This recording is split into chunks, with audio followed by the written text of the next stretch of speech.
So, as I said, Mark earned his degree in 1985, and when we started talking a little before the program, what he's done since with that degree is simply amazing, and there's no other word for it. He has had extraordinary accomplishments, but in his current role even, transforming the way that businesses are protecting cash and assets and how they are able to utilize the technology that they're producing in a way that really is transforming the industry. As you know, he is, and as the program states, is President and CEO of FKI Security Group. It's one of the world's leading designers, manufacturers, and software developers or providers of cash management solutions. He has extensive experience serving as a CEO to both public and private companies in industrial and distribution industries around the world, including management of firms on 5 different continents. He serves as he serves on many private and public company boards, and he's been an advisor to numerous private equity firms. And you probably know a few of these: Bain Capital, Fingston Partners, also another sponsor of tonight's meal and event, Monomoy Capital, Wayzata Partners, and Argan Partners. Mark, along with his wife Deborah, are here tonight, and both are tremendous donors to the College of Business, and we're very appreciative of all that you give, both of your time and your financial resources. He also serves on the Dean's Business Council, which also is a significant investment of time, and we appreciate all the insight that you provide in that role as well. Mark has 4 children who are able to join us tonight, and 2 of them are Alumni. We won't hold the other 2 against it, we're still working on that. So again, for his professional accomplishments, leadership, and innovation, please help me in joining and welcoming Mark Essig to the podium.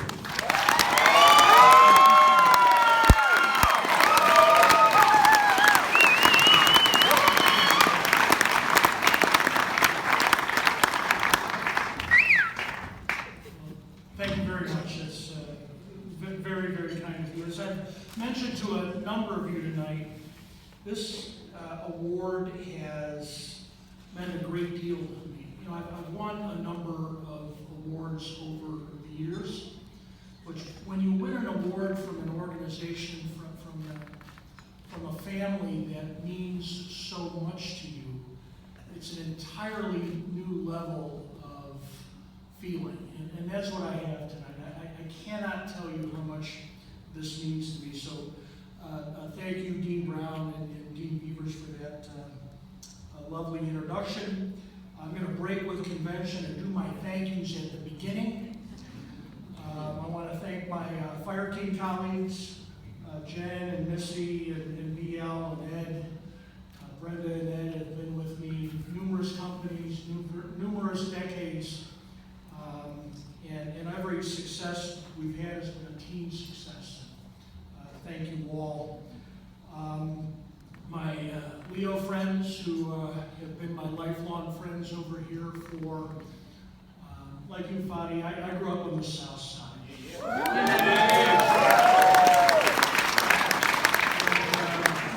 My friends over here have been successful in each of their own endeavors. And we've been friends for 40, almost 50 years now. And they've been incredible examples to me on how to be a man and how to be a father. The Morgans have been my family since I was lucky enough to have them move next door to me in 1971. And while this achievement tonight means a great deal to me, the greatest achievement of my life has been my family. And I wouldn't be here accepting this award if it wasn't for the support and love of my children and my family. When I was off 2 weeks at a time in South America, or months at a time, starting a steel mill in Peru, or 3 or 4 weeks at a time, trips to China, Debbie held the whole thing together. I have great kids who are very accomplished in their own right, but I take no credit for the fantastic job that she did making this happen.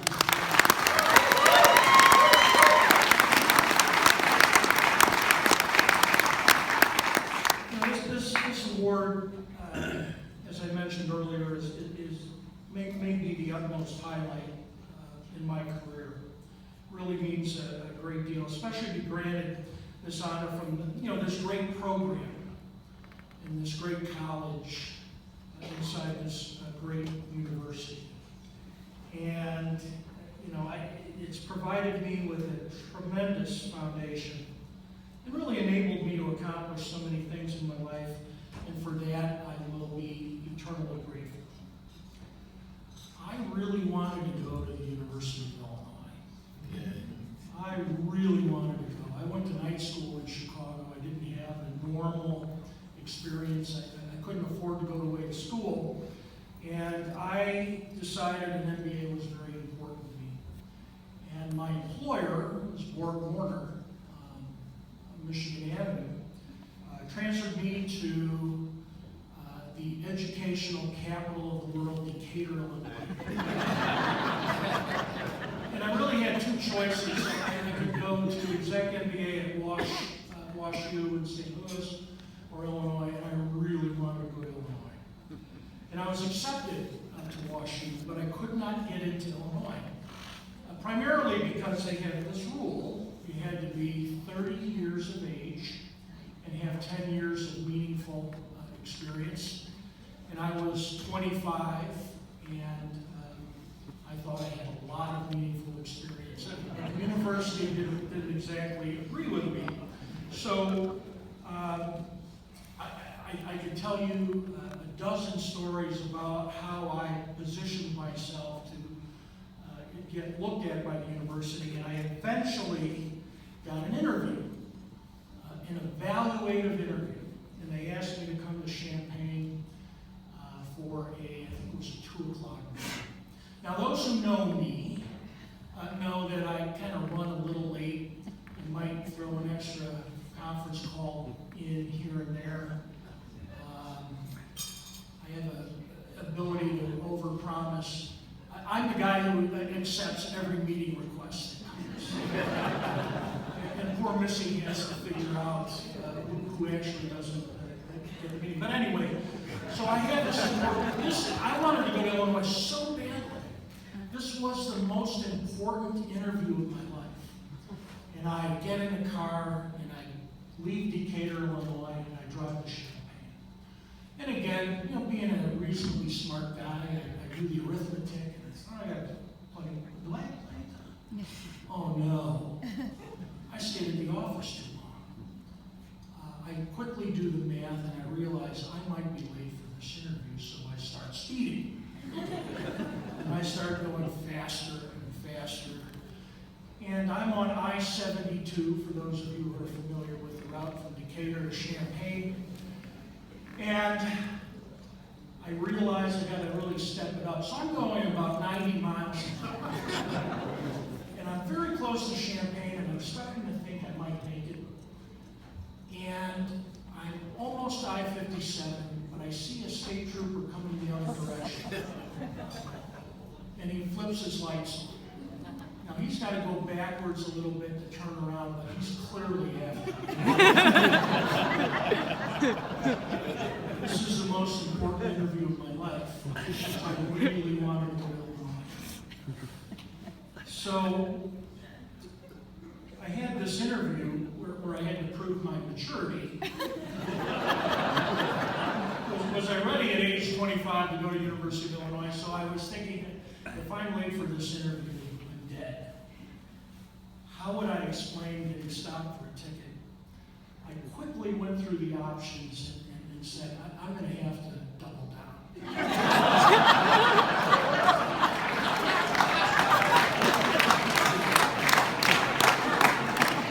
So I put my foot to the floor, and I went for it. And I could see the cop behind me over the crest of the hill. Now I come under, if you're familiar with the area, you know exactly where I'm talking about. I come under I-57, I fly through, and I come up to Madison Avenue, and I know the only way I can make it, and I'm looking at the clock, I'm going to have to stair-step my way through town. I have to stay off the main roads because I really want to go to Illinois. And I made it.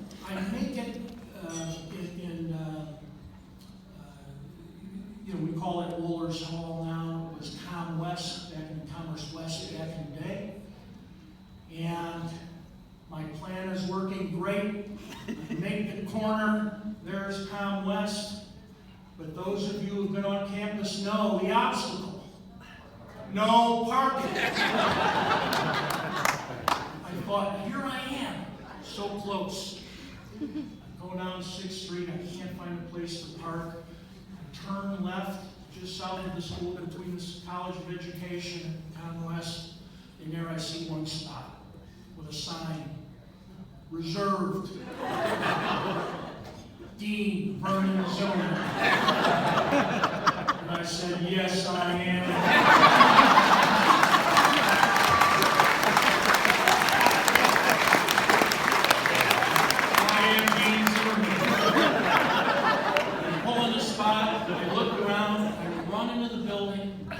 Throw some water on my face because there's a little bit of sweat involved. And I go upstairs and I gave the interview of my life.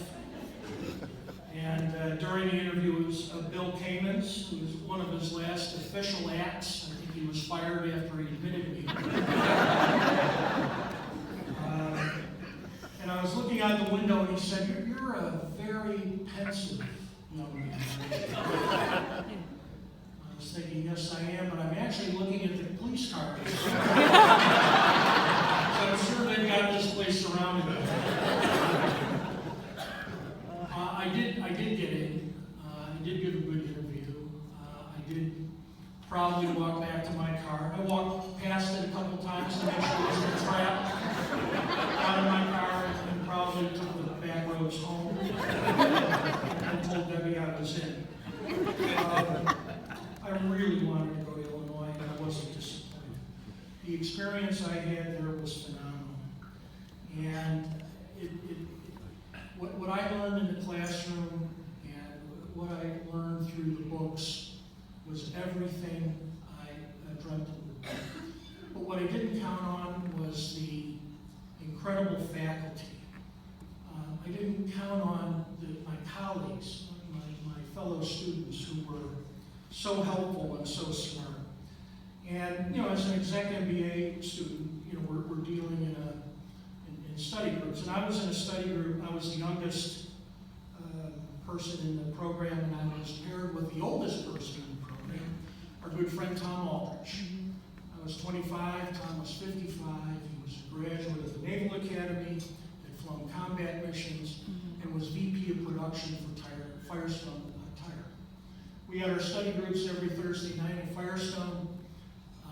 We would take breaks from studying, and Tom would walk the production floor and he'd take me with, and he just told me about how he dealt with people, how he thought about production bottlenecks, how he dealt with unions. Just an incredible education that I had encountered. Another member of my group was Dan Rizzo, who was VP of IT at AE Staley. Now, 1985, no laptops, no phones. When we did a regression analysis, we had to stay up all night and find a computer somewhere and work through. And sleeping on the floor of a computer center at Staley was another incredible experience. I had great teachers, Walt Primo. We would ask the professor if they wanted to go out for drinks after school or have lunch with us. And Walt, who was one of the widely recognized economists in the world, would have lunch with us. And one day at lunch he described what he anticipated as electrical markets in a world of deregulation. Just fascinating stuff. Don Roberts, who wrote our statistics textbook, would sit with us at the bar, at the round barn, which you can't cut through, I found out, when you're doing your zigzag moves.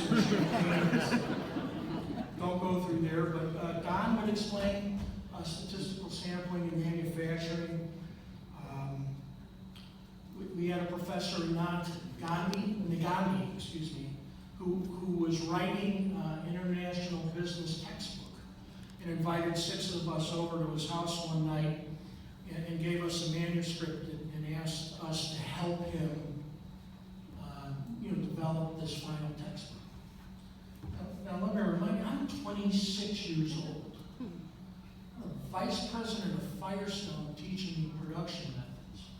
I'm proofing a textbook for Anant Nagandi. I have Walt Primo telling me theories of deregulation in the electrical market. There's no comparison. There was nothing else on earth that could compare to that at that time. And these relationships, especially for those of you students and younger alums, these relationships matter the rest of your lives. And it's a great gift. And with great gifts comes great responsibility. You owe it to your colleagues, and you owe it to this university, and this college, and this program to give back. As Fadi said very well, we have an obligation to give back. Now, years later, does this network mean anything? Well, just so happened 17 years after I left the university, was it 17, maybe 15 or 16 years later, I was, when I was working for Bain Capital with Mitt Romney, we were buying a steel mill in Peru, trying to privatize that. We were negotiating with Alberto Fujimori, the government of Peru. And lo and behold, we weren't getting anywhere. But Fujimori had an assistant who happened to be an engineering grad at the University of Illinois, who also happened to take Anant Nagandi's international business class. So we started talking and developing a relationship, and pretty soon he was able to convince the government of Peru to allow us to buy that mill, which was very important to our company at that time. See how I got Mitt Romney and Fujimori's. A couple of years ago, I was giving a speech, and Paul McCartney told me, Mark, you're a good speaker. You don't need to rely on the name dropping. And Sir Paul was a few years after that, began operating electric arc furnaces across the country. I ended up having to bring a suit against FERC, the Federal Energy Regulatory Commission, the Interstate Commerce Commission. I sued Kansas City Power and Light. And a very complicated case, very technical case. Ended up going back and finding the notes that Walt Primo had given me 20 years earlier, and guess what?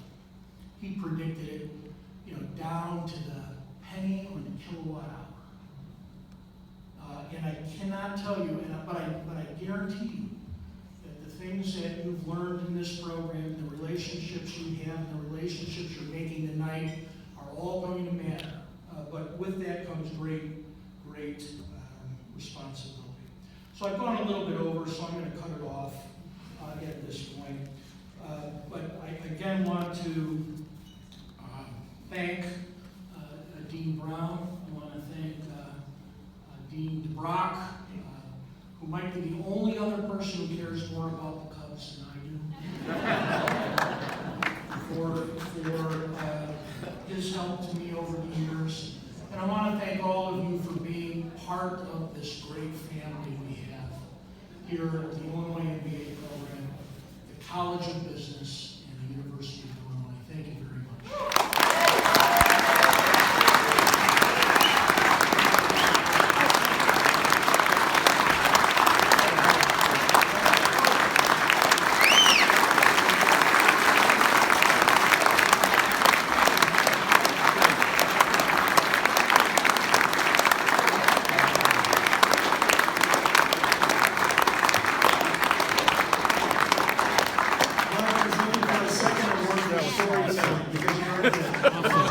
Congratulations. Oh, thank you. Get a chance to meet you.